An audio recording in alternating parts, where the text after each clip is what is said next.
Բաքուն պաշտոնապես չի արձագանքում ադրբեջանական մամուլը շանտաժ կոչում Արցախահայության վերադարձի եւ արևմտյան Ադրբեջան թեմաները զուգահեռաբար փակելու առաջարկը։ Թրամփի ծրագիրը նույնն է, ինչ Զանգեզուրի միջանցքը, Թեհրանի անհանգստությունը եւ Երևանի փառատոնը, կարմիր գծերը չեն խախտվի։ Ալիևը կպատրի խաղաղասերի դիմակը, որն է Հայաստան նավթամթերք ուղարկելու իրական նպատակը եւ ինչից է վախենում տարածաշրջանում տրանզիտային առանցք համարվող Թբիլիսին։ Սահմռկեցուցիչ սպանություն Գյումրիում, ինչու է 37-ամյա որդին դանակահարել տարեց ծնողներին։ Ամեն քայլը երկրաշարժի ցնցման զգացողությամբ, Քարակերտում վթարային շենքի բնակիչների կյանքը ամեն վայրկյան մազից կախված։ Վիրուսը չի նահանջում, լայն թափ է հավաքում, գրիպի որ տեսակն է Հայաստանում եւ աշխարհում ակտիվ շրջանառության մեջ։ Միքայել Սրբազանին տեղափոխեցին հիվանդանոց, նրան կվիրահատեն Իզմիրլյանում։ Արդյոք կապամոնտաժեն Պարուր Սևակի արձանը, քվեարկողների 85%-ի պատասխանը։ Արմենիայի եթերում նորությունների գլխավոր ժամն է, բարի երեկո, ես Շահանե Մեժլումյանն եմ, ամենակարևորն ու դիտարժանը մեր եթերում։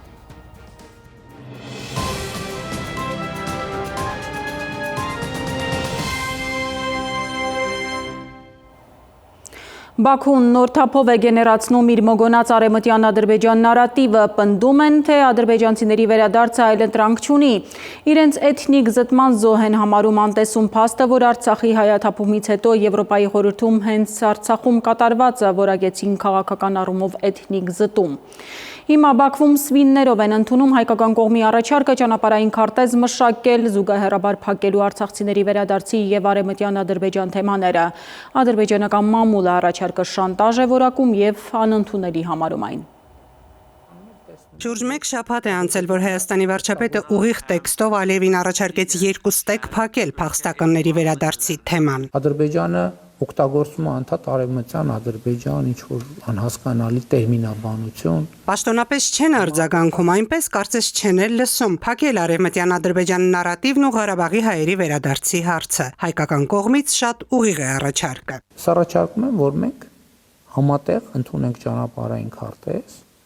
այս 2 թեմաները զուգահեռ փակելու ուղղությամբ։ Համառորեն իրենց նարատիվն են առաջ տանում։ Ուղիղ տեքստով այլ բան են ասում։ Արևմտյան Ադրբեջանի թեման մինչև 44-օրյա պատերազմը չեն շոշափել։ Իրենց հաղթանակին են սպասել։ Բավարարվեցին, սակայն ընդամենը մամուլի հրապարակում արձագանքով։ Մտքներով էլ չի անցնում հրաժարվել իրենց ընթացքից։ Արևմտյան Ադրբեջան կոչվածն իրենց վերադարձից։ Գրում են, եթե մեզ առաջարկվում է համատեղ ճանապարհային քարտեզ մշակել, որը Արևմտյան Ադրբեջան վերադարձից հրաժարում է ենթադրում, ապա դա անընդունելի է։ Իրենց հայրենիք արևմտյան Ադրբեջանից վտարված էթնիկ ադրբեջանցիների վերադարձը միջազգային հումանիտար իրավունքի մաս է։ Էթնիկ զտումների զոհերը վերադարձի իրավունք պետք է ունենան։ Իսկ եթե Հայաստանի իշխանությունները դրան դեմ են խոսում որպես շանտաժ ակնարկելով հայերի վերադարձը Ղարաբաղ, ապա դա հազիվ թե համապատասխանում է խաղաղության օրակարգին եւ Բաքվի հետ հարաբերությունները կարգավորելուն։ Ադրբեջանցիներն իհարկե այստեղ շրջանցում են փաստը, որ Ալիևյան վայրագություններից Արցախը հայաթափելուց հետո հենց Արցախում կատարված է միջազգային մասնագետները Եվրոպայի խորհրդում որակեցին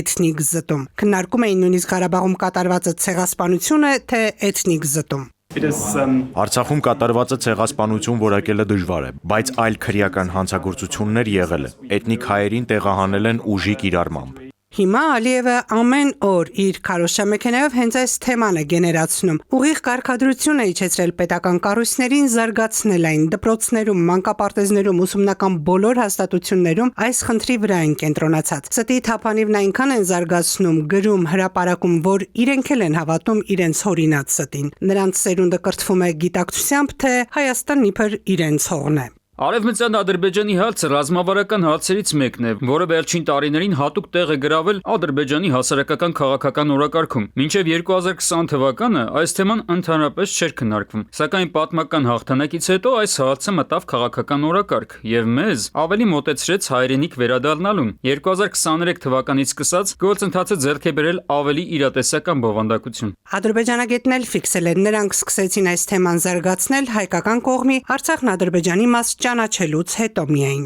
Օգոստոսի 8-ից հետո նախագահի մակարդակով այլևս դրա մասին չէր խոսվում, մինչև վերջերս արդեն նոյեմբերի 3-ի հայտնի ելույթում Գիտությունների ազգային ակադեմիայի 80-ամյակին նվիրված նա ուղիղ կարգադրել է Ադրբեջանի ողջ պետական համակարգը եւ կրթական, գիտական, եթե կարելի է տերմինները օգտագործել նրանց պարագայում, դնել այդ քարոզչության վրա ու ներկայացնել, որ Հայաստանը ձևավորվել է ադրբեջանական հողերի վրա, հայերը քոչվորներ են, եկվորներ են տարածաշրջանում, որոնք խլել են ադրբեջանցիների հողը անարդարացիորեն եւ այս խնդիրը պետք է ապագայում լուծում ստանա։ Ադրբեջանի բարձր էշելոնները ուղիղ են հայտարարում, թե խնդիրը հայերի ու Հայաստանի հետ երբեք չի սահմանափակվել Լեռնային Ղարաբաղով։ Անթակույց են խոսում Հայաստանի նկատմամբ զավթողական նկրտումներից։ Պետական հրահանգով են Հայաստանի ինքնիշխան տարածքը անվանում Արևմտյան Ադրբեջան։ Տերմին, որը ոչ մի աշխարհագրական, փաստական, պատմական ու անգամ տրամաբանական հենք չունի։ Մասնագետները սակայն հիշեցնում են, Ալիևյան ձեռագիրն է, ծրագրում ու հասնում է ուզածին,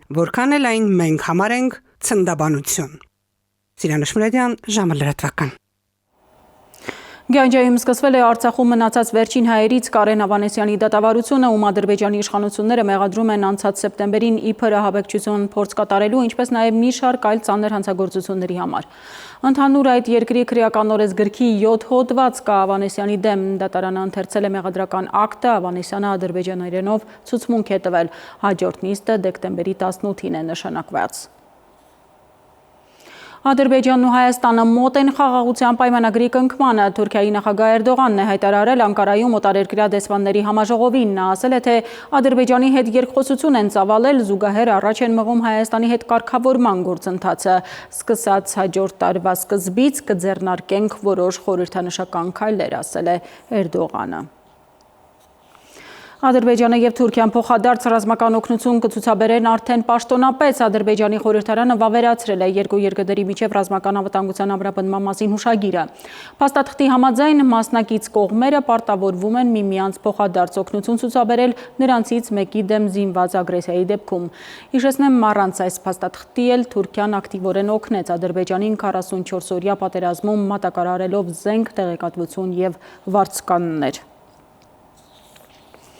Մարդասպան Սաֆարովի կոչումը բարձրացրած Ալիևը շարունակում է թաքնվել խաղաղասերի դիմակի տակ, ցորենից հետո Ադրբեջանով Հայաստան հիմա էլ նավթամթերք են ուզում առաքել։ Մեր հացն ու էներգակիրները Բաքվից կախման մեջ դնելը վտանգավոր են համարում փորձագետները, նրանց կարծիքով խաղաղության ստորագրումն ու սահմանների բացումը ցայտնոտի մեջ կդնի նաև Թբիլիսիին, որը վախենում է զրկվել տարածաշրջանում տրանզիտային առանցք լինելու մենաշնորհից։ Արմենիա-Ադրբեջանի Քննարկում ենք Ադրբեջանից Հայաստան նավթի եւ նավթամթերքի արտահանման հարցը։ Ալիևի օգնականի այս հայտարարությունից տեղեկացանք, ցորենից հետո Բաքվից Երևան ուղղություն բռնելու հերթում նավթն է։ Հայ-ադրբեջանական խաղաղության տրամաբանությունից բխող քայլ է, թե Ադրբեջանն այստեղ սեփական տնտեսության հարցերն է լուծում։ Քաղաքագետի պատասխանը համեմատությամբ է։ Առաջարկում եմ եւ նույն ժամանակ չանտեսել Բաքվից հասնող մյուս լուրերը, մասնավորապես, որ այս օրերին Ադրբեջանում կարիերայի աննկարագրելի աճ է ունենում մարդասպան Սաֆարովը, այն մեկը, ով կացնահարեց քնած հայ սպային։ Մասնագետ է հարցնում, խաղաղության դրամաբանությունից է բխում Բաքվի իշխանությունների որոշումը։ Բաքուն ինքը երջանիկ կլինի, եթե տեսնի մի իրավիճակ, երբ որ մենք ինքներս մեր ձեռքով իրենց ազդեցության վտակնեցանք մեր ցուցան վրա։ Եթե մենք հացահատիկը մեծապես ներկրենք Բաքվում, եթե մենք էներգակիրները մեծապես ներկրենք Բաքվից, ինչ-որ մեկը կարող է երաշխիքան, որ Բաքուն Երևանի դեմ չի անի, այն ինչ արեցին Արցախի դեմ։ Եթե Հայաստանը տնտեսապես կախված է լինում Ադրբեջանից, դա Հայաստանի վրա քաղաքական եւ այլ տիպի ճնշումներ իրականացնելու վերջական լծակն է դառնում Իլհամ ձեռքում։ Հնդածս ըստ ադրբեջանական պարբերականների, որոնք գիտենք Ալիևի կաբինետի ուղիղ վերահսկողության ներքո են գործում, Բաքվում դժգոհություններ կան Թբիլիսիից։ Ադրբեջանի իշխանությունները սրտնեղում են, Վրաստանը տարածաշրջանում տրանզիտային երկիր է դարձել նաև իրենց ներդրումների շնորհիվ, իսկ հիմա ադրբեջանական բեռների փոխադրման համար Թբիլիսիի սակագները շուկայականից անգամներով բարձր են, Ադրբեջանի համեմատ շուրջ 40 անգամ։ Ալիևի վարչախմբին վրացական տարածքով Հայաստան ուղարկվելիք նավթամթերքի առաջին խմբականակը չհարկելու որոշումն էլ չի սփոփում ու գոհացնում։ Ժամը լրատվականի հետ զրույցում իրավիճակը Թբիլիսիից միջազգայնագետն է մեկնաբանում։ Ըստ Անդրանիկ Հովհաննիսյանի, երկրում դեռ պաշտոնական խոսակցություններ այս թեմայով չկան, սակայն փորձագիտական համայնքի օրակարգում է այն։ Հիմա խնդիրը նրանում է, որ տարածաշրջանում փոփոխություններից հետո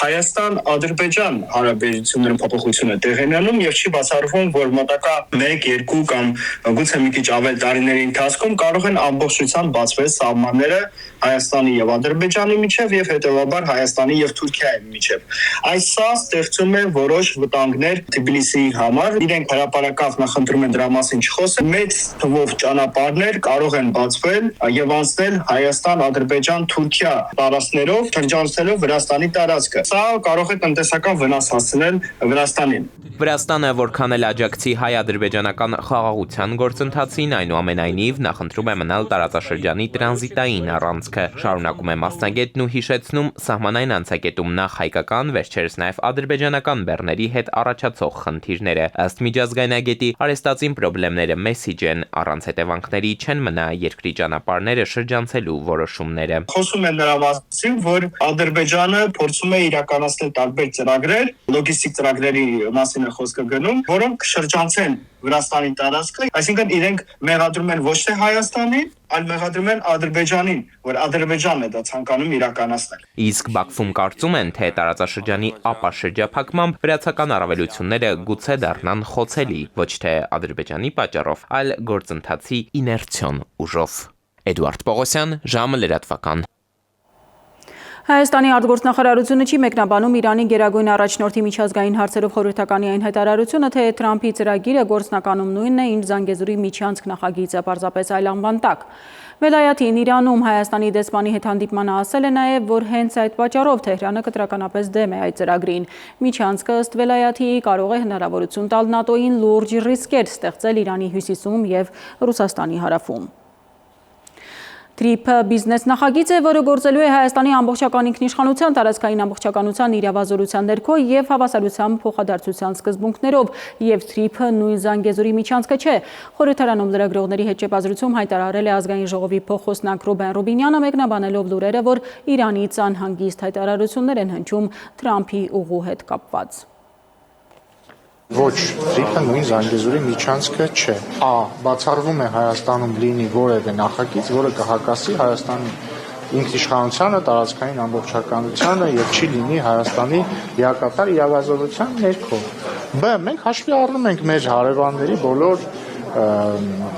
կենսական շահերը եւ Իրանի դեպքում ընդհանրապես այդ շահերը Հայաստանի հետ մեծամասամբ համընկնում են։ Իրանի արտգործնախարարությունը բազմիցս նշել է, որ այս հարցում իրապես միջանցքի խնդիր չկա եւ Իրանի կարմիր գծերը նույնպես հաշվի առնված են, որովհետեւ իրական դա ոչ միայն Իրանի կարմիր գիծն է, դա առաջին հերթին Հայաստանի կարմիր գիծն է, որ Հայաստանի տարածքով արտատարածքային միջանցք չի լինի։ Ռուսական կողմը պատրաստ է խորհրդակցել Երևանի հետ Թրամփի ուղու նախաձեռնության պարամետրերի վերաբերյալ։ ՌԻԱ Նովոստիին հայտնել է Ռուսաստանի արտգործնախարարության ԱՊՀ երկրների 4-րդ դեպարտամենտի տնօրեն Միխայիլ Կալուգինը։ Նրա խոսքով Մոսկվան բաց է քննարկելու ինչպես նախաձեռնության բովանդակությունը, այնպես էլ Ռուսաստանի հնարավոր մասնակցությունը։ Ի դեպ Հայաստանի խորհրդարանի փոխոսնակն այսօր պնդել է, որ Թրամփի ուղու նախագծում ռուսների մասնակցության հարց չի քննարկվում։ Այժմ այն մասին, թե ինչ ենք դիտելու թողարկման երկրորդ հատվածում։ Սահմռկեցուցիչ սպանություն Գյումրիում, ինչու է 37-ամյա որդին դանակահարել տարեց ծնողներին։ Ամեն քայլը երկրաշարժի ցնցման զգացողությամբ, Քարակերտում վթարային շենքի բնակիչների կյանքը ամեն վայրկյան մազից կախված։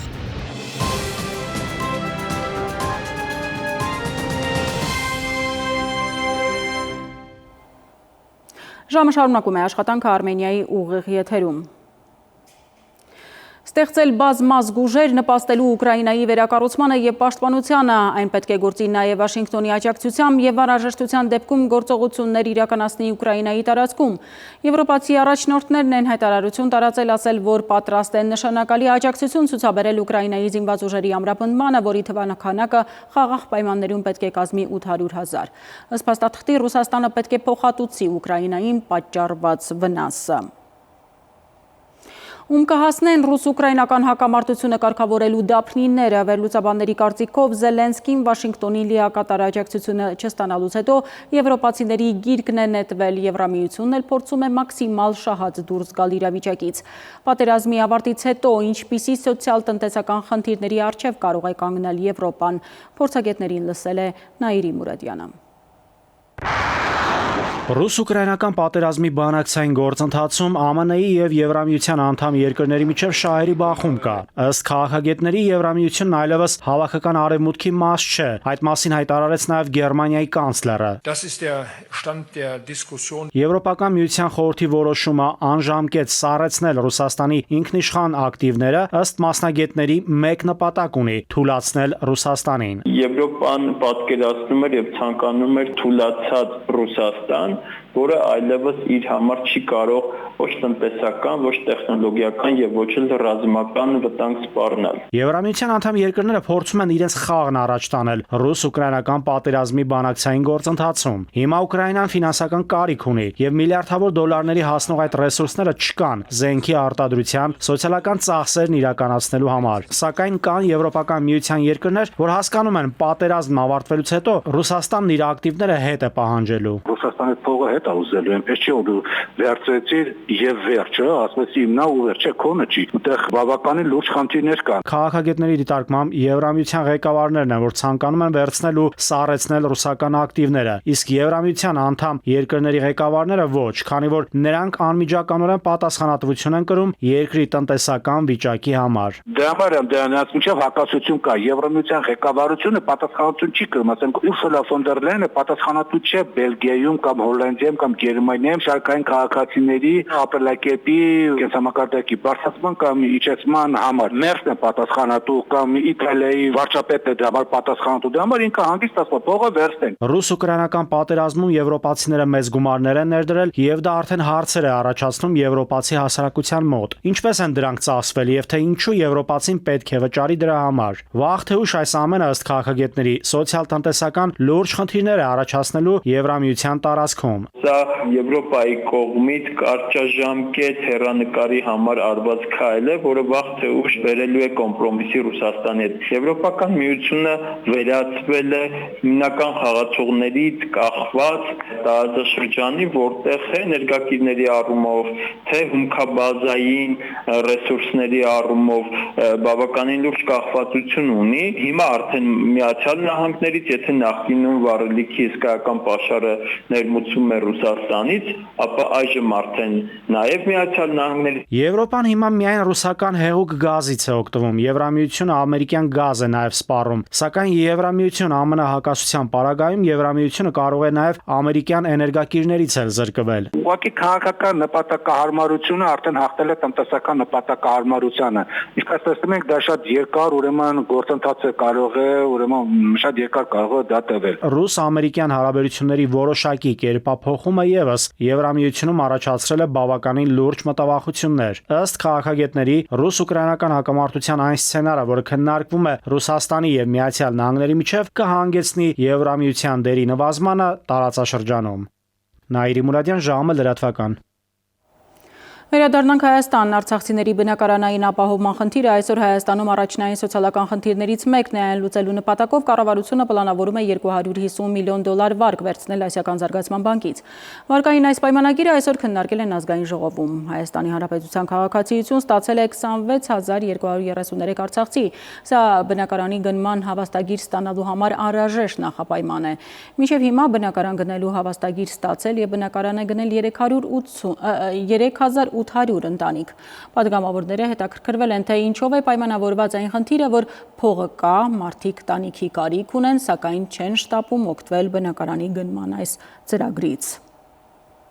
3100 քանի մարդ ստացել է, դիմել ստացել է։ 10 ընտանիք։ Քանի 26000 մարդուց, քանի մարդ է դիմել եւ չի ստացել։ Եվ ինչ պատճառաբանությամբ ինքան հստակ է։ Միջինում ընտանիքների անդամների թիվը կազմում է 5, հետևաբար 3810 անգամ 5 անում է մոտ 19000, մի փոքր ավել։ Այն 7000 անձինք, ովքեր ստացել են, բայց դեռևս չունեն հավաստագիր, ես նշեցի, որ ընտանիքի բոլոր անդամները պետք է Սահմռկեցուցիչ սպանություն Գյումրիում 37-ամյա որդին սեփական տանը դանակահարել եւ սպանել է հորն ու մորը։ Հարևանները պատմել են, որ ծնողներին սպանելու փորձ որդին էլի է արել 7 տարի առաջ հրկիզման միջոցով։ Տղամարդը հաշվառված է եղել հոգեբուժարանում։ Ինչու է հոգեկան խնդիրներով անձը տանը եղել առանց հսկողության, եթե հատկապես վտանգավոր վարք է ունեցել, ով է պատասխանատուն եւ ինչպես անել, որ չկրկնվեն նման դեպքերը։ Արմեն Նաթալյանի ռեպորտաժում։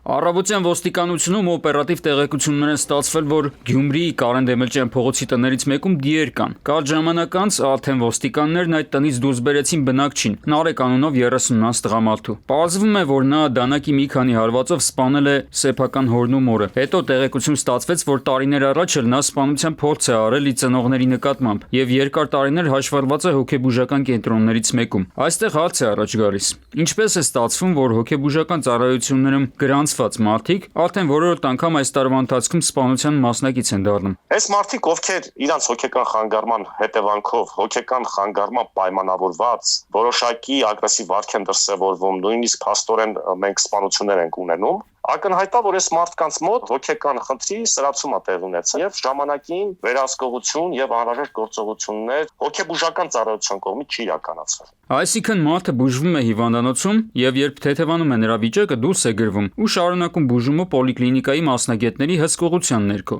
Սա թղթի վրա գրված կանոններով։ Իսկ իրականում որևէ հսկողություն հիմնականում չկա։ Պարզ չէ, անձնի վերջո հավուր պատշաճի բուժում ստացել էր հիվանդանոցում, թե ոչ։ Բուժումը լիարժեք իրականացվում է այնուհետև մարդը դուրս է գրվում, թե բուժումը կիսատ է թողնվում, թե բուժումը օրինակ իրականացում է ստացիոնարային պայմաններում որոշակի կոմպենսացիա լինում, այսինքն մարդը դադարում է վտանգ ներկայացնել հոգեբուժների գնահատմամբ։ Ամիսներ առաջ նման մի ողբերգական դեպք գրանցվեց Ավշար գյուղում։ Իրենց հողակտորում գործանելի սպանվեցին ամուսիններ։ Նույն օրը հարակից գյուղի ճանապարհին էլ սպանվեց Մեկարի զույգ։ Այս 4 մարդկանց սպանողն էլ օրերս դատարանի վճռով ճանաչվեց անմեղ սունակ։ Հարց է առաջ գալիս. ով պետք է կանխեր բոլոր այս ողբերգությունները։ Այսինքն հիմա խոսքը գնում է ապագա դժբախտությունները կանխելու մասին։ Գյումրիի կամ Ավշարի դեպքի նմանությամբ վաղը կարող է նույնը կրկնվել մեկ այլ համայնքում։ Հոգեբուժություն մասնագիտությունը ավարտող բազմաթիվ երիտասարդներ հանրապետությունում չեն մնում, տեղափոխվում են արտերկիր աշխատելու ավելի լավ պայմաններով։ Ցավոք սրտի հոգեբուժության եւ հոգեբուժների աշխատավարձերը մրցունակ աշխատավարձեր չեն։ Ու դա բերում է իհարկե այս խնդիրներին։ Հոգեպես անհավասարակշիռ մարդկանց մասնակցությամբ սպանությունների դեպքերը բավականին շատ են։ Պարզապես աղմուկ է բարձրանում, երբ խոսքը գնում է հարազատի կամ մի քանի անձի սպանության մասին։ Սրանից հետևություն, որ նման ամեն դեպք պետական մարմինները պետք է վերլուծեն եւ հասկանան, թե ինչպես բարելավեն հոգեբուժական ծառայություններ մատուցող կառույցների աշխատանքի արդյունավետությունը, ինչը ցավոք չի արվում եւ հետեւաբար մենք պարբերաբար նման ահասարսուլ հանցագործությունների ականատես ենք լինելու։ Արմեն Նաթալյան, ժամը լրատվական։ Ամեն քայլը զգուշորեն դնել, որ հանկարծ չհայտնվեց ներքևի հարևանի տանը։ Քարակերտի վթարային շենքի բնակիչները տասնամյակներ շարունակ ապրում են մշտական վտանգի մեջ։ Խոնավությունից փտած շենքը ամեն շարժումից ցնցվում է, փլուզման դեպքեր են եղել։ Պատկամարմինները տեղյակ են բնակիչների խնդրից, բայց լուծումն անընդհատ ուշանում է։ Դաժե երկրորդ հարգի մարդ են գելեր ստե առաջի հարկ։ 60-ականներին կառուցված այս շենքը խոնավությունից արդեն քարուքանդ է եղել։ Ամեն անզգույշ շարժումից հատակը փլվում է։ 90-ականներից այստեղ բնակվող Տիկին Բուրաստանը մեկ անգամ չէ, որ ընկել է։ Ընկել եմ, այդ ծադից ընկել տրախվել եմ։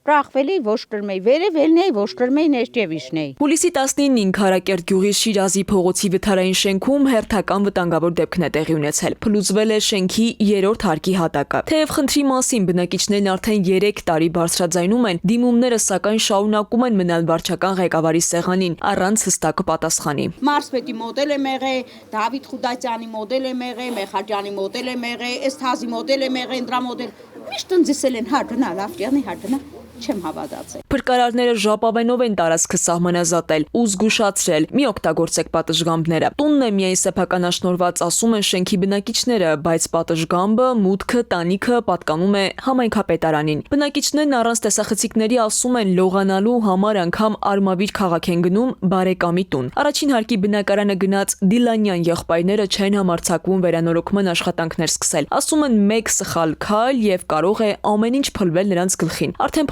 փոշմանել են, որ գնել են։ Մի տարի է, մենք ենք արել։ Ու այս բանը դες բլաձ է եղել, որ մենք արել ենք։ Անձրև խփե կամ հինգը հին է, դրանից է շատ բան եղել է։ Համայնքապետի տեղակալն էլ պարզաբանում է, խնդրին ամբողջությամբ տեղյակ են։ Այն ներառված է առաջիկա ծրագրերում։ Միջև գարուն կլուծենք, խոստանում է։ Հիմա հասկանում ենք, բաներ կա, որ փլվել է։ Պրոստը մենք չենք կարող այս պահին որոշենք ոնց կարելի է սրա վերանորոգումը կազմակերպել։ Տները սեփական են, մենք գյուղապետանով չենք կարող գումար ծախսենք։ Բնակիչները պատմում են, թե համայնքապետարանից, մարզպետարանից ամեն անգամ այսպես են համոզում, լրացնում իրենց խոստումներով, թե հարցը կլուծենք։ Համայնքի ղեկավարի տեղակալը վստահեցնում է, խնդիրը լուծում կստանա, բայց արդեն հաջորդ տարվա ծրագրերում։ Իսկ մինչ այդ Քարակերտի Շիրազի փողոցում շարունակում են քնել արթնանալ բնակիչները, փլուզման վախը սրտում։ Քնարիկ Պետրոսյան, ժամը լրատվական։ Կրկին դադար մեր եթերում կվերադառնանք րոպեներ անց։ Վիրուսը չի նահանջում, լայն թափ է հավաքում, գրիպի որ տեսակն է Հայաստանում եւ աշխարհում ակտիվ շրջանառության մեջ։ Միքայել Սրբազանին տեղափոխեցին հիվանդանոց, նրան կվիրահատեն Իզմիրլյանում։ Արդյոք կապամոնտաժեն Պարուր Սևակի արձանը, քվեարկողների 85%-ի պատասխանը։ Մետեո աշխարհ կայուն երկինք, ավելին հաջորդ հիվ։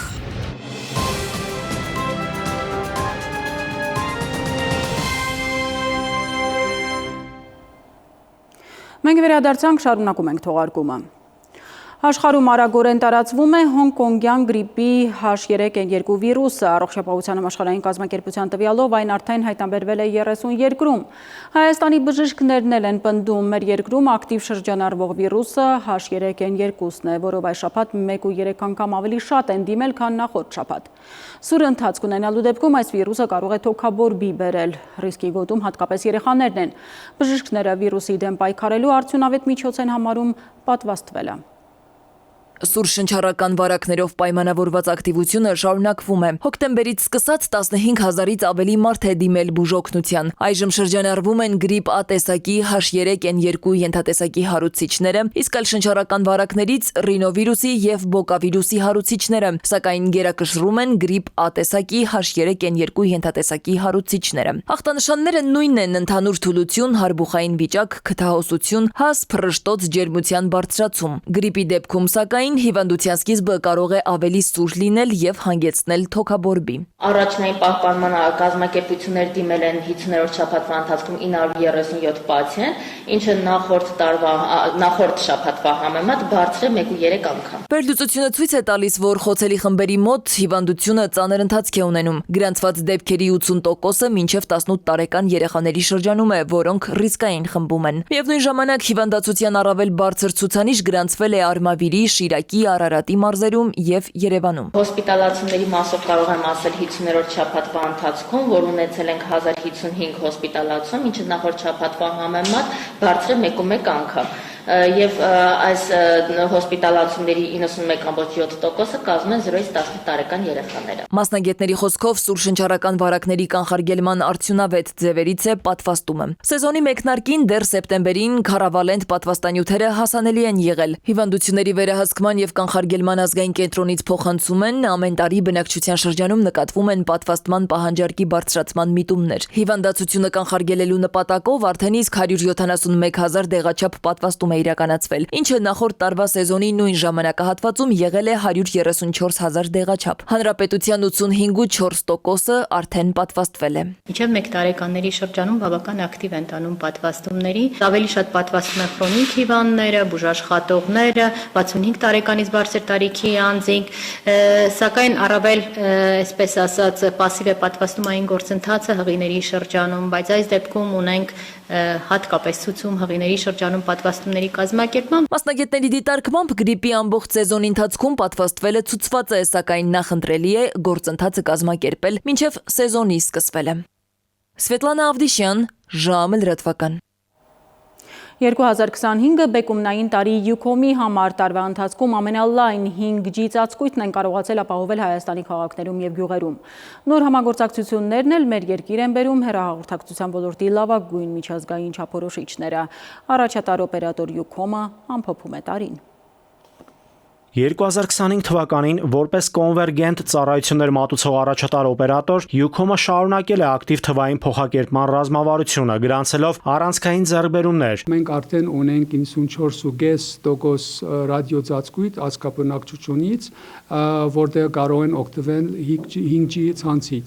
Մենք այս աշխատանքը մյուս տարի կշարունակենք ու մենք այս 94.5%-ը փորձելու ենք մի քանի տոկոսներով ելի ավելացնենք։ Ucom-ը խորացրել է ռազմավարական համագործակցությունները ոլորտի առաջատար ընկերությունների Nokia-ի, Mediakind-ի եւ Srillion-ի հետ։ Արդյունքում հիմք է դրվել արհեստական բանականության ներդրման հաճախորդների հեռահար սպասարկման ծրագրային լուծումներում։ Գործարկվել է Uplay ժամանցային հարթակը։ Գազագերբությունները, որ ես թվարկեցի, իրենց հետ համագործակցությունը երկարատև է։ 2025 թվականին արագ եւ որակյալ տան ինտերնետի եւ հեռուստատեսային ծառայությունները հասանելի դարձան նաեւ Եղվարդ քաղաքի եւ Երևանի եւս 4 թաղամասերի բնակիչներին։ Արդյունքում 2025 թվականի 3-րդ եռամսյակի տվյալներով Ucom-ը պահպանել է առաջատար դիրքը ֆիքսված ինտերնետ կապի շուկայում։ Շարժական կապի բաժանորդների թիվն աճել է 7%-ով 2024 թվականի 3-րդ եռամսյակի համեմատ, հասնելով 754.515-ի։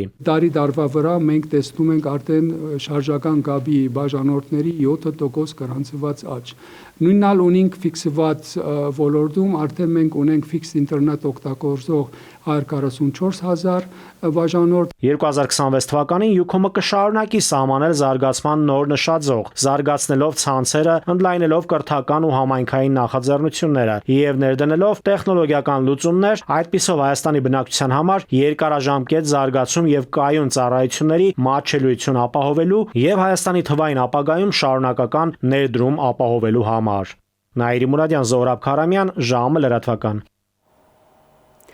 Խորհրդարանը երկրորդ ընթերցմամբ եւ ամբողջությամբ այսօր ընդունել է պարտադիր զինծառայությունը 6 ամսով կրճատելու օրինագիծը։ Այն խորհրդարան էր բերվել հրատապ կարգով եւ կտարածվի հունվարից բանակ զորակոչվող երիտասարդների եւ ոչ թե արդեն ծառայության մեջ գտնվողների վրա։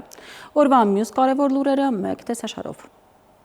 Գլխավոր դատախազությունը իրավական գնահատական տալու նպատակով սկսել է ուսումնասիրել զինված ուժերի պահեստազորի գնդապետ Նաիրա Գևորգյանի հայտարարությունը Մեղրիի զորամասում ներթափանցման փորձի, ինչպես նաև թշնամու ուղղությամբ չկրակելու հրահանգի վերաբերյալ, ինչը պաշտպանության նախարարությունը հերքել է։ Գերատեսչության մամուլի խոսնակը զինվորականի հայտարարությունը գնահատել է որպես ոչ միայն ապատեղեկատվություն, այլև տեղեկատվական գրոհի հերթական ձախողված փորձ։ Հայ առաքելական Սուրբ եկեղեցու Շիրակի թեմի առաջնորդ գերաշնորհ Միքայել arczepiskopos Աջապահյանին տեղափոխել են բժշկական կենտրոն անցնելու անհրաժեշտ հետազոտությունները, ինչպես պաշտպանական թիմը միջնորդել էր։ Հիշեցնենք, ավելի վաղ Սրբազան հոր փաստաբանները հայտարարել էին, որ նրա առողջական վիճակը վատ թարացել է եւ քննարկվում է անգամ վիրահատական միջամտության հարցը։ Մինչև այս պահը Արցախից բռնի տեղահանված 26233 անձ է ստացել Հայաստանի քաղաքացիություն, մեծամասամբ չափահասներ, եւս 6696-ը դիմել է քաղաքացիության համար։ Փաստաթղթերը մշակման փուլում են։ Խորհրդարանում հայտարարել է աշխատանքի ու սոցհարցերի փոխնախարարը, տեղեկացնելով նաեւ, թե հասարակական քննարկումներում շրջանառվող թեզը, որ որոշ բռնատեղահանվածների քաղաքացիության դիմումները մերժվել են, չի համապատասխանում իրականությանը։ Գերատեսչությունն այդպիսի ահազանգ չի ստացել։ Օգոստոսի 19-ից սկսած Երևանի հանրային տրանսպորտում չվճարելու համար քաղաքապետարանի հսկիչները կազմել են 1370 վարչական արձանագրություն։ Կառույցից տեղեկանում ենք, որ հասարակական կարգի պահպանման ծառայությունը ստուգայցերը շարունակում է։ Ըստ համայնքի ղեկավարի, մայրաքաղաքի բնակիչները հսկողությունը խստացնելու ակնկալիք ունեն։ Տիգրան Ավինյանը նաև տեղեկացրել է, որ ահազանգերի համաձայն տրանսպորտում հիմնականում չեն վճարում երիտասարդները։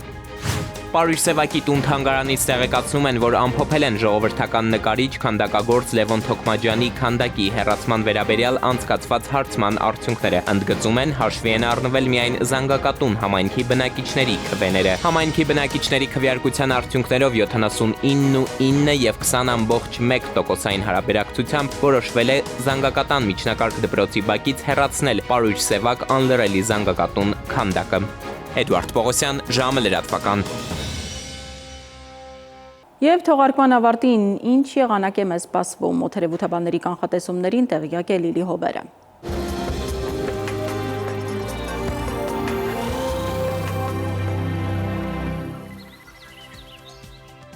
Բարի երեկո, եղանակի տեսության հովանավորն է Ֆերոսի ապրանքանիշը, իր հուսալիան վտանգ գերխնայող գազի կաթսաներով, Դրանք պաշտոնապես ներկայացված են էքստերիեր խանութ սրահներում, ֆերոսի եղանակ ստեղծող կաթսաներ, մեթեոաշխարհ նախ Հայաստան։ Մեր երկրի մեծ մասում չորեքշաբթին կանցնի արևոտ երկնքով, առանց ստեղումների, ջերմաստիճանը կնվազի մոտ 4-ը։ Վաղը ցերեկը Շիրակում, Կոտայքում, Գեղարքունիքում, Արագածոտնի եւ Վայոց ձորի լեռնային գոտիներում կդիտվի 0-ից 3 աստիճան։ Վայոց ձորի եւ Արագածոտնի նախալեռներում կանխատեսվել է 2-ից 8, Լոռիում 3-ից 6, Տավուշում 4-ից 7 աստիճան, Հարարատում, Արմավիրում կդիտվի 6-ից 9, Սյունիքի հովտային գոտիներում սպասվում է 4-ից 8, Սյունիքի նախալեռներում 0-ից 3 աստիճան։ Երևանում օրը կանցնի առանց ստեղումների, այս գիշեր սպասվում է 2-ից 4 աստիճան ցուրտ, ցերեկը 5-ից 7, երեկոյան 0-ից 2 աստիճան տաքություն։ Այսքանն էինք պատրաստել այսօրվա համար, ես ձեզ հրաժեշտ եմ տալիս եւ մաղթում խաղաղ գիշեր։